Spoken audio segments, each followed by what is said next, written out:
ये कहानी है इंसान के सबसे बड़ी ताकत की, यानी वाणी की। एक बार एक चोर एक घर में चोरी करने के लिए घुसा। फिर उस चोर ने उस घर के तिजोरी को तोड़ा और उसके पैसे जेवरात सब कुछ निकाल के वहां से चोरी करके धीरे धीरे निकल रहा था। उस घर के बरामदे में एक अपाहिज बुढ़िया सोई हुई थी।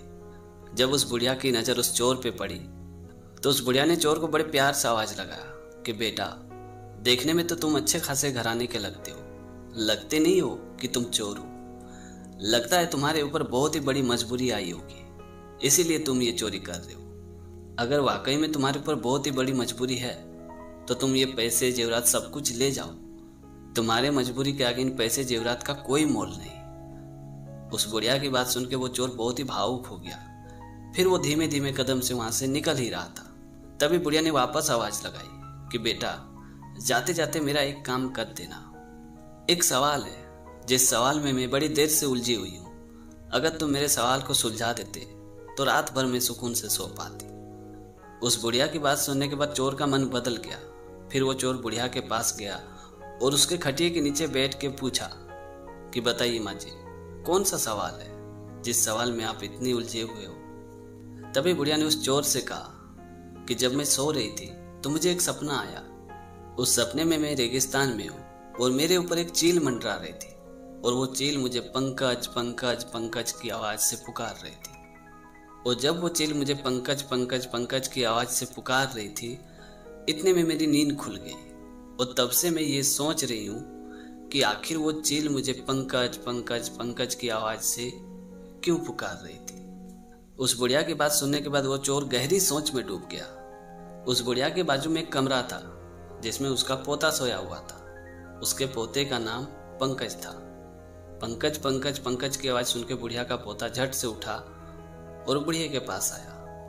तभी उसने देखा कि वो चोर पैसे और जेवरात के साथ गहरी सोच में डूबा हुआ था।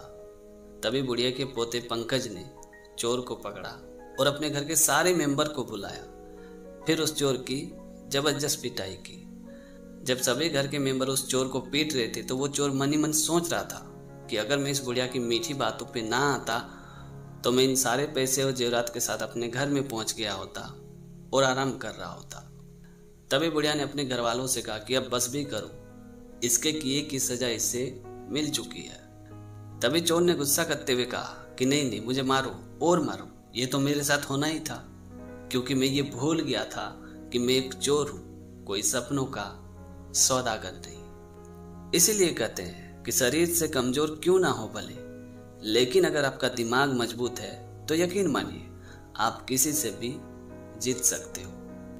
तो दोस्तों, छोटी सी कहानी में ये सिखाती कि प्यार की भाषा में इतनी ताकत होती है कि आप किसी को भी बस में कर सकते हो, किसी को भी हरा सकते हो, फिर वो चाहे इंसान हो या शैतान। ये कहानी है कर्म भोग की।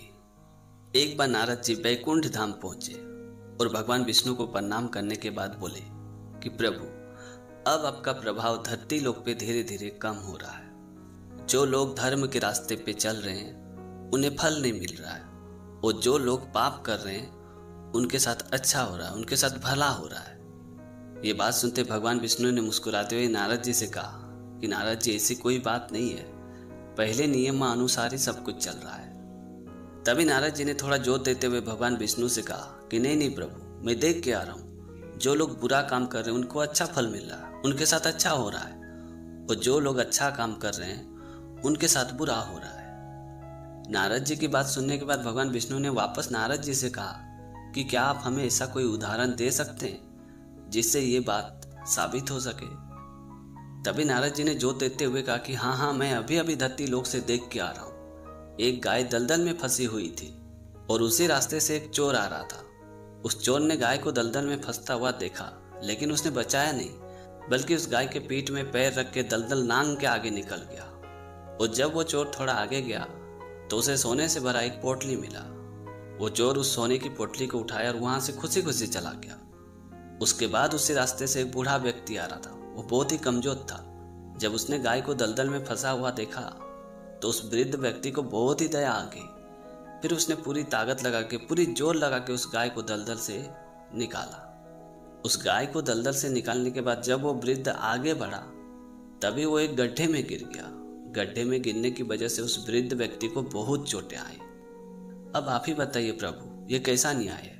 जो पाप करके गया उसे सोने से भरा पोटली मिला, और जो धर्म करके गया उसे इतनी सारी चोटें आई। ये कैसा न्याय है? ये कैसा धर्म है?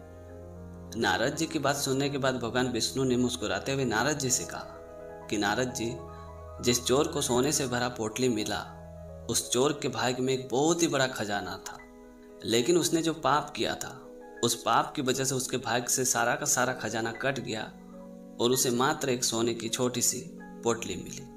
और रही बात उस वृद्ध व्यक्ति की, तो उसके भाग्य में आज मृत्यु लिखी हुई थी, लेकिन उसने जो आज पुण्य किया, धर्म किया, उस पुण्य की वजह से उसकी मृत्यु मात्र एक छोटी सी चोट में बदल गई। अब आप ही बताइए नारद जी, किसके साथ अच्छा हुआ और किसके साथ बुरा?